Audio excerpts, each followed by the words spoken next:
Right, time for the morning chat. Well, it's overcast, which is nice. Just turn side on. What I'm about to do? What I'm about to do this morning is on my telly is on there. Well, actually, I say it was the telly from the living room in there, but no one ever sits in the living room, so what's the point? You know what I mean? So I've brought it outside. But the thing is, if I sit this way, look at that tree up there. It's looking absolutely fantastic, isn't it? That's a big coconut tree, Don Mapao, and then in front of it is another type of tree, which, like, looking at the leaves on it, but a lot of the year, it's just like branches. There's nothing on it, but like this time of year, you know, beautiful. There was talk way back, but this is when Dang would sometimes walk out down the path, and also and people would just come in and straight off the street and walk straight onto the land at the front, and that is a great big coconut tree full of coconuts. Absolutely no real reason to have it there, but the dad will not take it away. You know what I mean? You really need the local council to say you can't have something like that. It's dangerous. You know what I mean? If it's on farmland or something, it'd be different, but this is in the street, you know. So there was talk a bit back when, you know, I don't know, a couple of years back, where it was like maybe I was going to offer him a little bit of money, right? Not a hell of a lot of money, but like sort of 2,000 baht or something, about 50 quid, to say, okay, then let's cut this tree down and put him in the situation. But that's gone by now. What we ended up doing is putting a fence at the front, across the front of the road, between the road and the land, and then also piling a load of wood and stuff there from branches and stuff like that. So basically no one can walk straight through there. So let's cut that risk down there, but people can still, you'll see people, and I've seen it a few times, people will be hunting around for like leaves and stuff, you know, because they pick leaves off trees to cook them for like little soups and stuff like that taste shit. But it's just tradition that, you know, they've just grown up doing it, you know, and they end up with these bitter tasting things, and you think, well, what's the point of that? But they're just traditional, you know. So yeah, so you'll get people there and they're right under the tree, you know what I mean? And you never know when one of them is going to drop, so why bother taking the chance? But there you go. Yeah, but it's a great big bloody coconut tree. Yeah, so there's that. I don't know how I got onto that. Yeah, so I've moved. What happens is, if I'm facing this way, right, on a day like today when it's quite bright due to the fact that there's a lot of cloud and you get that white brightness, right? If I'm sitting here looking at the telly, I can feel from here. If I was looking at there, I can feel the brightness coming, and it can and has in the past set off my ocular migraine, which isn't very nice, and I end up with a headache after it.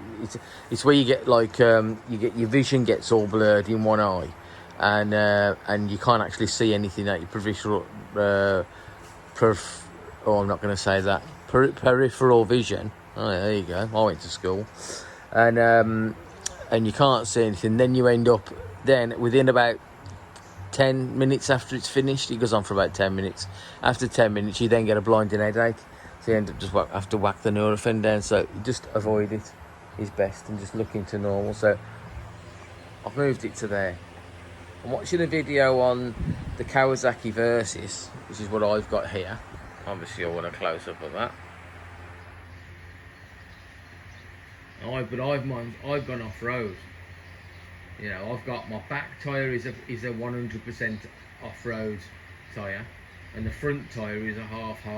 But I've been everywhere. I've been through puddles, mud, like not deep mud, but yeah, and I've been through sand and all sorts, and that tyre has never let me down. I've never slipped in it. You know, if anything, you just get a slight look to one side and it grips, and that's it.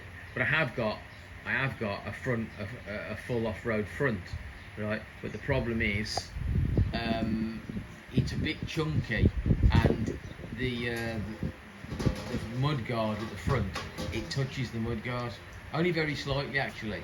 There is an option for, I could maybe actually cut the tyre down on the sides. What happens, you can imagine the side, not the side walls, but you know the teeth of the tyre that are coming out on each side, on the side, right? And they are its wideness, right? Those are the things that are catching the mud guard, and I could actually go round it and actually cut those off, you know.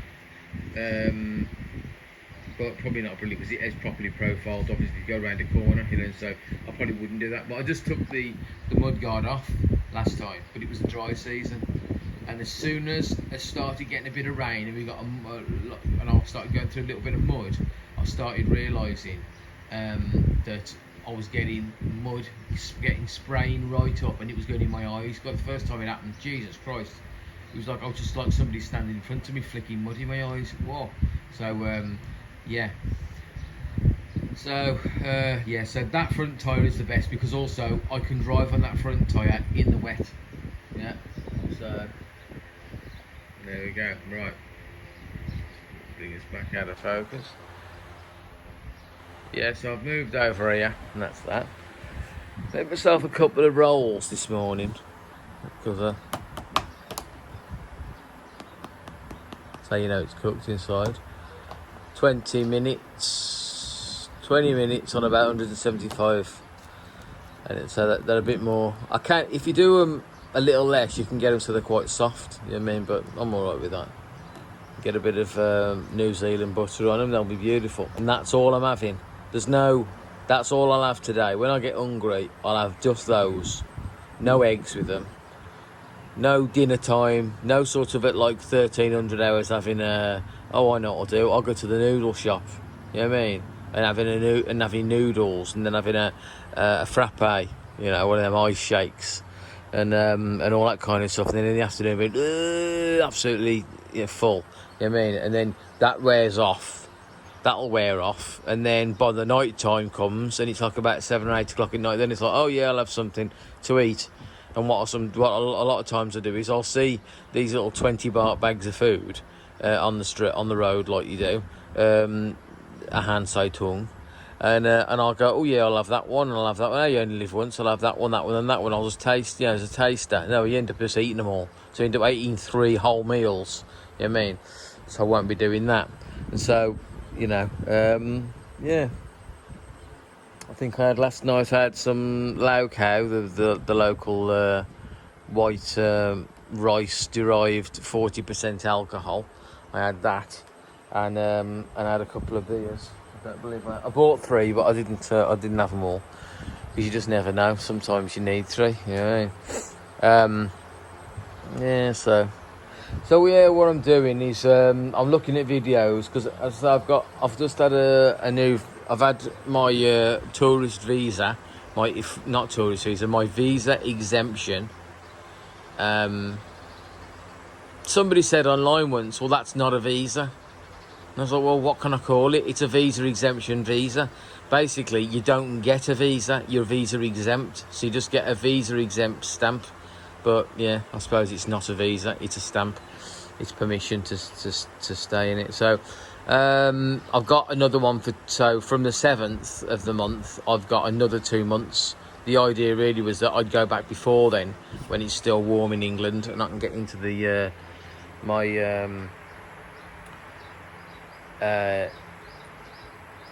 job, which is refrigeration, which is better in the summer.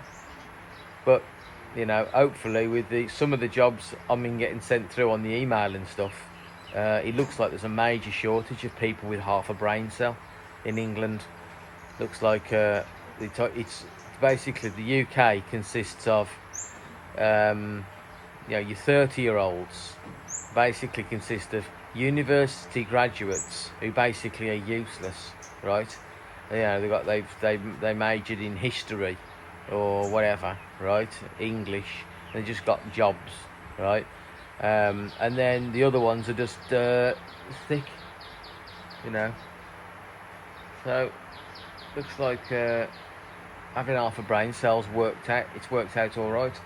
So yeah, so what I mean is that I don't think it's going to matter that to get back for the summer season. Usually the rule of thumb is that always try and get a job in the summer or start a new job in the summer, because that will carry you through, because they're not going to get rid of you. That carry you through the winter if you're any good. I mean, obviously at the end of the summer they will get rid of people, because they start laying people off. But if you got off a brain cell, I've had loads of jobs that I've started in the summer, and they are, no one's ever got rid of me. You just end up getting carrying all the way through to the winter. Then you start summer starts coming again, and bang, that's it. You're in for another year, and then when it comes, Christmas comes, you jack and get off and spend your money in warmer climes, don't you? Yeah. So what I'm thinking of doing with this, because you're thinking, well, what are you telling us about your new visa for? Your new 2-month visa exemption stamps. What I'm thinking of doing is doing when I originally came to this village. The reason why I came up here was to say hello, and to then get off, and then hire like a motorcycle, right? It's funny, a motorcycle I did actually hire was a Honda Click, which is a bloody, a scooter. But that was totally unsuitable. Was to hire a motorcycle and basically do a great big long tour all the way over to the Golden Triangle, all these places that people talk about in the north of Thailand, Chiang Mai, Chiang Rai, Lamphun, Mung Le, all these, and do the big tour around. And there's also a thing called the Mon Hong Son Loop, which is basically, you can't get lost because you just go all the way around on this road, and then you just take in the scenery as you're going around it. Never ever did it. I ended up coming to the village, staying for 6 weeks, and then coming home. And wait a minute, there's a bloody cat over there. There, that cat there, right? That cat. Whoa, bloody hell! The towel just fell off then. Just wearing a towel, they say, and just come out the shower. Right, this cat here, if you can see it. Right, bear with while I do my towel up, because it won't look good if the towel drops down while I'm looking into next door's garden. Right, that cat, I was feeding that last night. So this couple next door, right, they've actually got 2 cats. That's funny. There it is. That cat there's been kept. They're a very strange couple. That's been kept in a cage, while this cat here, right, is making its own life by going around stealing food, So yeah, that's nice. Lovely cat, that. So we feed it as well. We had 3 last night. I had 3 cats. So I feed all the dogs at night. I feed all the dogs round about 9:30ish. Sometimes it can be 10 o'clock, something like that. I feed them all here with 3 chicken carcasses. And but what happens is, on the other side there, in this guy's garden, there you go, chicken shit. Well, because this guy here, hopefully he won't be with us any longer. But he just, for the looks of it, he just will not die. So, he looks like he's about 90, and he looks after all these chickens here, and it probably gives him a little bit of money. Someone comes in, he rears them, but they're shit chickens. They're chickens, you wouldn't eat them. People could, you have these things called Gai Ban, chicken of your house chickens, or that you rear in your, and in your own house. So they're sort of like free range type of things. But the thing is, these chickens that he's got here, they don't look to me like they're very tasty, right? And I can't, the chickens that we eat are soft, right? This guy's chickens, I reckon, are the ones that are quite tough, right? And I don't like. And someone basically comes in every now and then and basically buys all the chickens that are of a certain age. He buys them all. And this is how this guy makes a little bit of extra cash to keep going, right? But what happens is, the thing is, you can see here, there's a fence all the way along there. I put that fence up, right?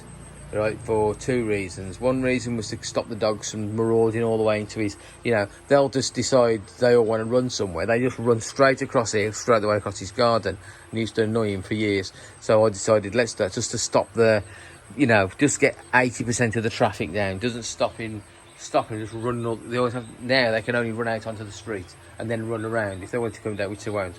Anyway, these cats, right, they're not his cats, but they just hang around the area. You saw one of them there, right? But that's the third one. He's a new one, that one is. Now this cat, these cats here, there's a black and white one, and it lives inside this chicken shed, right? And then there's another white and orange one, and they were basically, so we've got, this is a sheet that's been put up to stop that old man. You'll be here. He won't with me because I've had a shouting match with him a few times and told him in Thai. I've told him where to go. I've said some very, very nasty stuff in Thai to him. So obviously we don't get on because it is a nasty piece of work. And it's funny because he goes down to set the temple, the Wat. You know what I mean? And he does all this and he's all religious and everything. He's evil, So yeah, basically, Bond one day said to me, can we put this piece of power up here, this piece of sun protection material? Can we put this up here? Because I'll be here sometimes on my own doing whatever, like she's cutting bamboo up or doing whatever she does, right? And she'll just look round and he'll stand in there in the garden and just watching her. No, I've seen him doing that to me in the past. He'll just be in the garden, just looking. You look round, and he's just looking at you. You know what I mean? So yeah, so that's what we've got. But we pull it up so we can see the cats. All right. So this is just up from last night. So we can put this back. Put that back now. And yeah, so the cats will be sitting down there, and then what I have to do is then I'll throw them. I've got the parson's nose, is the back end of the chicken, and because that's nice and soft, and it's a nice bit of meat that you can go if they get one of them, right? You pull it off like whatever's attached to it as well. If you throw that on the floor and they get one, that's it. Them done. They've only got small stomachs. You know what I mean? Yeah, and that's it. And that's them. So I get them fed. What's gonna happen to them when I go? I don't know.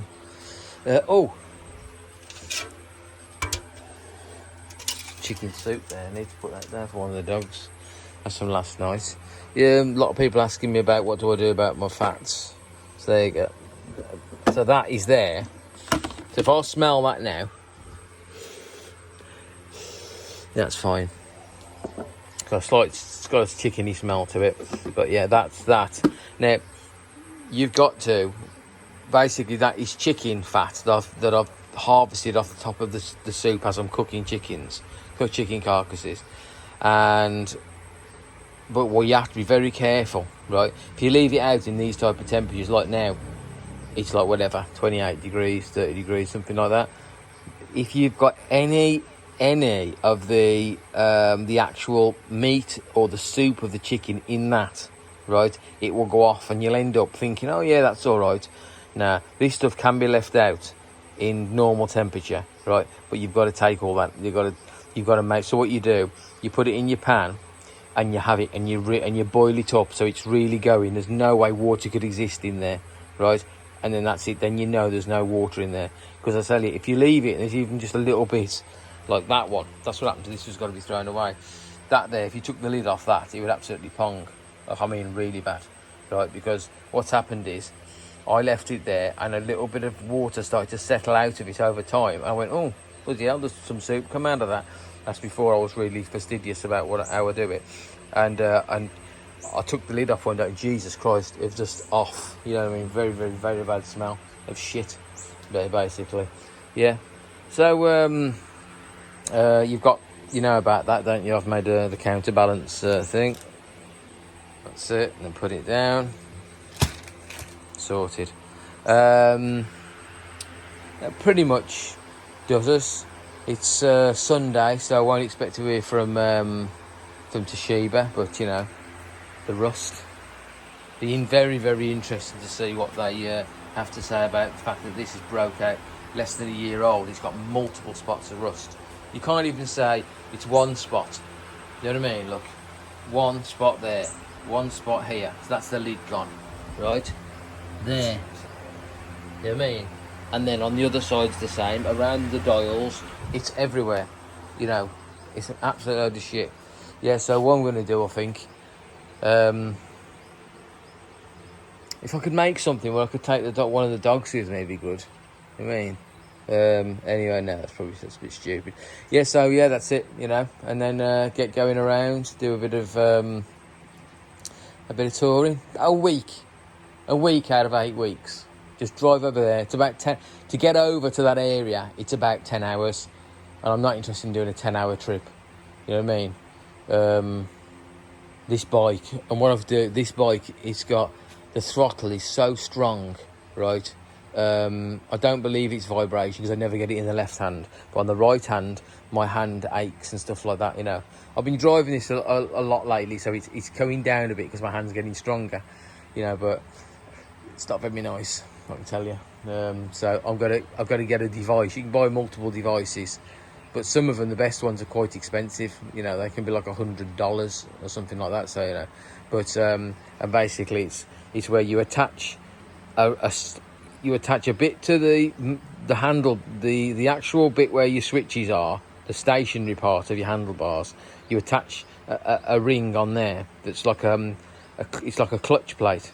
Then you attach another part of the device attaches onto the actual grip itself, and then what you do is that's got a clutch plate on as well, a friction plate. So as the two are together, you can set the amount of friction. So as you pull the throttle, when it tries to go back when you let go, it can't go back because it's got friction there, right? And you can set the amount of friction so that you can actually have it so that you can actually easily just go push straight back to the friction, but just the spring itself that's pulling the grip back, right, is not strong enough to pull it back itself. So you can literally set the point, you know, and it's better than nothing. People could say that's not cruise control because you go up a hill, you're going to need more. You're going to go down a hill, you're going to need to take it off. Well, you just do that then, you know. It's better than what we've got at the moment because it's basically unrideable. The thought of going somewhere like an hour away, if you to be on that for an hour, right, you know about it. I'm telling you, you get to the other end and your hand's aching. You know, it's so strong, you know. So yeah, so I'll get something for that. So if I can get something like that, which is the next thing I'm going to be looking at now on the Lasseter site, and if I can get that, that's it. It'll be all set then. Get some earplugs in, which I've got, because that's quite a noisy bike. The engine itself is, you know, it's not very nice to listen to, but we put the earplugs in, it's fine. And that's it. I'll be away. Got my panniers, you know. I've got a top box. Got a Kawasaki top box. Would I have it? Funny, Kawasaki don't recommend it, you know, because this bike, it's a great little bike. There, got that top box there. This is the original tyre. This is what broke my foot. That's the original Versys tyre. They tout this as this sort of like, you know, adventure bike, but then they put that on, you know, that tyre. That just, as soon as that went in the mud, it just slipped because it's just so smooth. You know, that's a Ria. That's not a bad tyre. It's not a bad tyre at all. Probably the tyre you could put on. You know, I might put that back on. You know, I've got an off-road tyre on, right? You know, because there's been times where I have actually been stuck in and it's just been spinning.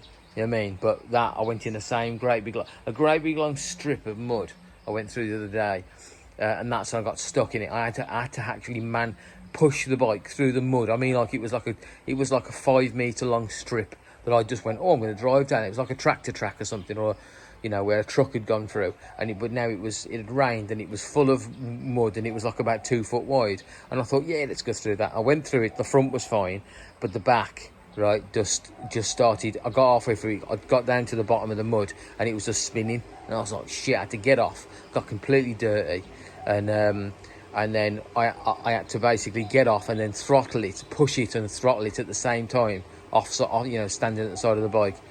That was not where I want to be. So that's why I bought that tyre and put it on, and it's fine. I went through the same strip the other day, fine. Me and Dang, actually. Dang was on the back and went through it. It was great, good fun. I'd love to have done it on this. I'd love to have do a tour on this, but the thing is, it's just not fast enough. And it goes. It's a lovely little bike because the power to weight ratio. It's so light. It's literally like a bicycle. It feels like, you know what I mean. But nah, you need to, if you want to cover some distance, you want to do 100 kilometres an hour or something for a long while. Yeah, I'll tell you what, we're here. Well, let's talk about this now.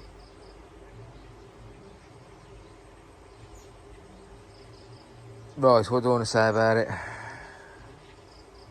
So this is this bike that he's got, right? This is the son. He's a total shithouse, right? He's 13, right?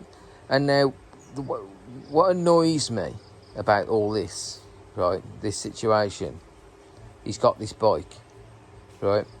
Now, if you look at it, the person, it's not his bike. His friend has somehow lent it him. It's as if like his friend has had this bike for a long time, and then somehow his friend has then got another bike somehow, and ended up with this is like spare now, right?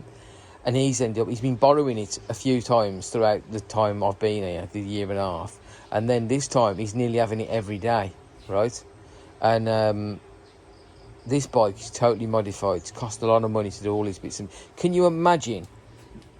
That's a stainless steel exhaust, right? Yeah. The stainless steel exhaust, and that's been made specially for the noise, and it does sound pretty good actually, just pop like a bloody Harley or something like that. How the hell they've done it? Very clever people to actually work out exactly what they need to do to the exhaust to make that right sound. You know what I mean? It does work. It's brilliant, and everything. Look at these wheels. Them wheels. How much would that wheel cost? Right. Everything's been changed. This wheel, sprockets, seat. You know what I mean? Front. Look at that. A Nissan caliper and everything. Totally modified. This has cost a lot of money, right? Now my point is that this boy, so I suppose my point is this: it's stolen valor. Right, it's stolen valor, because if you think about it, right, the lad who's riding at the moment, my girlfriend's son, a little shithouse, right, he is a little wanker, right? He doesn't get anything off me. I hate him, right, and he doesn't get anything, right? You know, that's it. He doesn't get bought a motorbike. He doesn't get air conditioning in his room. He's just a normal kid. I go, oh, he's all right kid, he's doing well in the world, or just trying to make his way in the world. I go, yeah, all right. And he'd have air conditioning in his room. He'd have a little motor. He wouldn't have anything like this, but he'd have a motorbike, because that's what kids at 13 here, they have motorbikes, right? Parents give them motorbikes.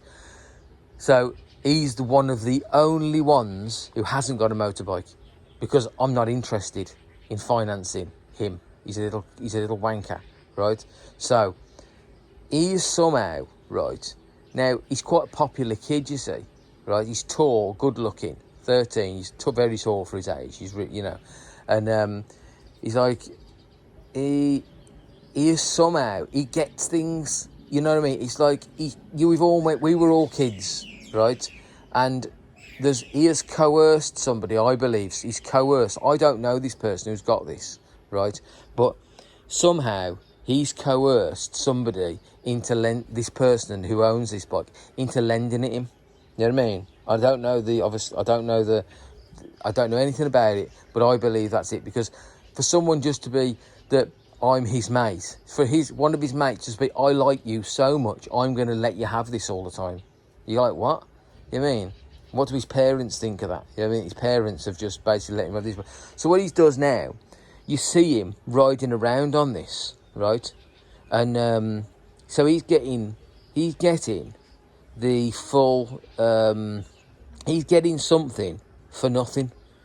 And that is, this bike here would be, you'll have earned it, right? You went out and you did some odd jobs and stuff like that, and and over the time you managed to save enough money to buy this and buy that and modify it, and that you look back and go, bloody hell, you've done well there, right? And people look at him and go, look at that guy there, he's got that bike right? It's a great bike. People could say, like, not, I'm not enamoured with it, but some people might go, whoa, look at him going past there, he's on that bike, oh, that's bloody hell, he's quite a guy. And then people go, yeah, he saved the money himself there, went and got loads of different jobs, he was up early before school, collecting wood for people, and he took him a year, but he saved all that money, and he's got it, and you go, whoa, what a guy, right?